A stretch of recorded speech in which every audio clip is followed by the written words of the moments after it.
So with that, I think I will turn it over to Terry. Good morning. Can you hear me? Strange. If you were here last spring, you heard me present, and I can tell you this is a different presentation because something different's happening. I started something associated with EcoTripMatch.com that seems to be going pretty well, and I was talked into sharing it with you. So first, you're going to need to understand what EcoTripMatch.com is, and in order to understand why I'm doing that, you need to understand, I didn't get my clicker though, what ecotourism is. So let me move here. Ecotourism is a type of travel that has a few extra benefits above just the experience for the traveler. Ecotourism has low impact on the environment. It tends to help conservation by providing alternative sources of income for communities. Often that's to avoid things like oil exploration or logging or poaching that would be alternative sources of income.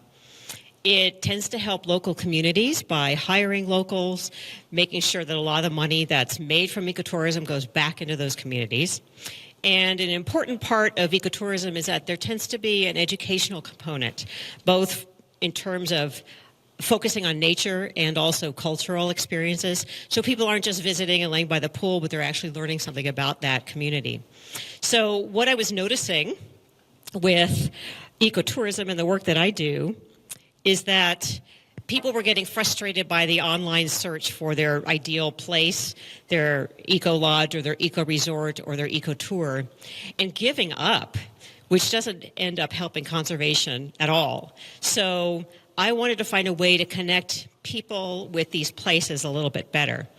And in case you've noticed, Hotels.com pretty much answers the question of what can I get for what price, what's the room like, and that's it.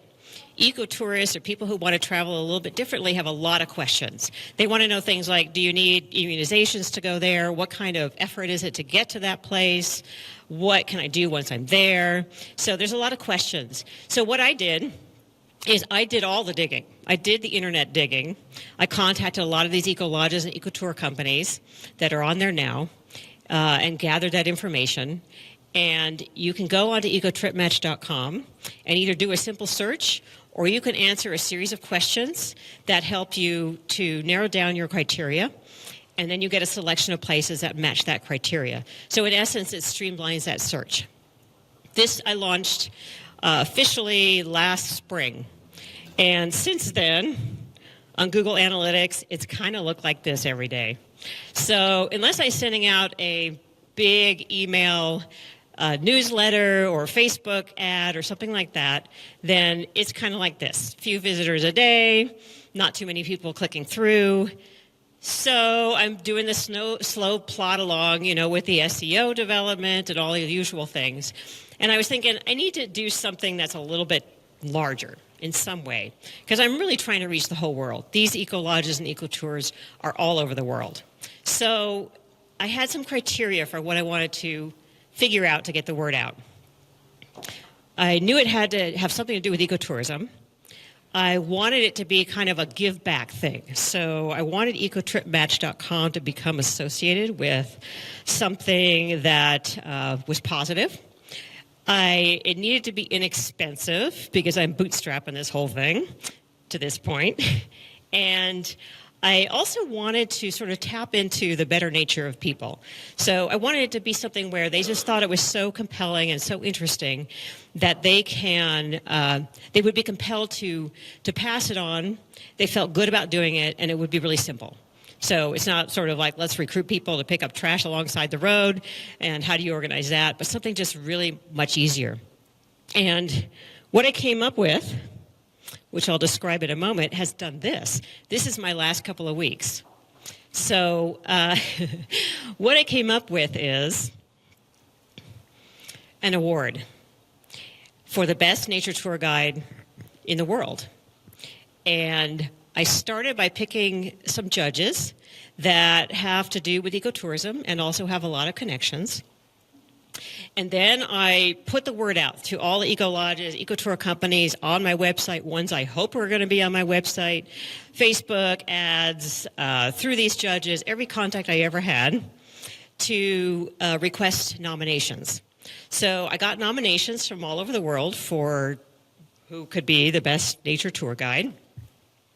And the judges then rated them from 1 through 10. I added up the scores, and I came up with these 5 finalists.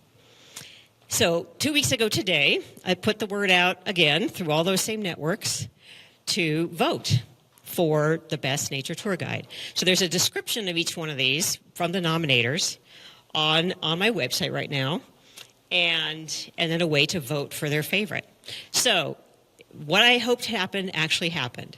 The word has spread because the lodges, the nominators, anybody who has anything to do with ecotourism has spread the word.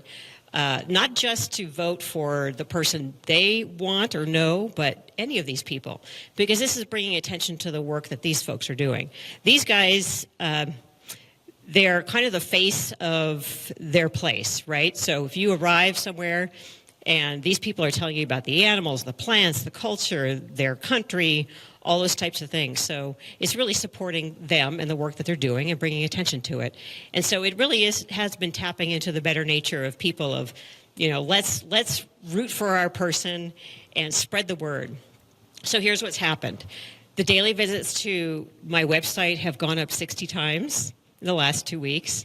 I looked at the Google Analytics yesterday, and I was going to say this morning, I think the number of votes will go over 700 today. Well, they went over 700 last night, so I'm going to say it's going to go over 800, probably by the end, which is Eastern Standard Time tonight is the last day. This is the last day to vote, and it has involved 325 cities around the world. So it's done exactly what I want it to do. And so I'll be doing it again next year. So there's probably things I forgot to mention. So this is where I'm hoping I can get some questions.